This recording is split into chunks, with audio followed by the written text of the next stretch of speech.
ការរៀបចំ phone box មានទូរស័ព្ទ10គ្រឿងសម្រាប់ TikTok Lite នៅជប៉ុនអាចប្រើ SIM បានទេ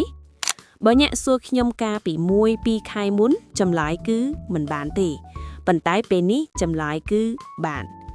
ខ្ញុំបានរៀបចំវិធីសាស្ត្រថ្មីមួយដែលអនុញ្ញាតឲ្យអ្នកប្រើ SIM ពីជប៉ុនឬពីប្រទេសណាក៏បានពេលអ្នកទិញ phone box អ្នកអាចដាក់ SIM ចូលក្នុងទូរស័ព្ទហើយប្រើប្រាស់ដូចជាទូរស័ព្ទធម្មតាដោយទូរស័ព្ទនីមួយៗមាន IP ខុសគ្នា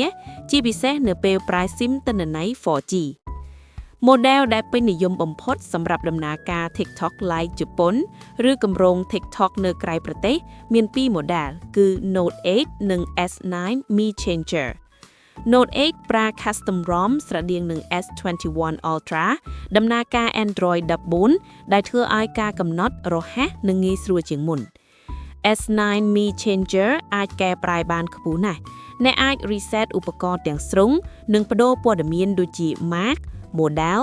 RAM, អង្គចិញ្ចាំ Wi-Fi និងព័ត៌មានក្រុមហ៊ុនបណ្ដាញ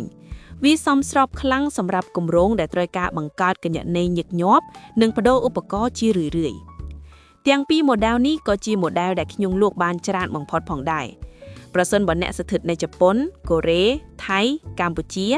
ឬទីកន្លែងផ្សេងៗហើយត្រូវការប្រព័ន្ធ phone box សម្រាប់ phone farming សូមទាក់ទងមកខ្ញុំដោយផ្ទាល់ខ្ញុំផ្ដល់ការប្រឹក្សាការគាំទ្រការបញ្ជាទិញនិងការដឹកជញ្ជូនទៅកាន់ទីតាំងរបស់អ្នក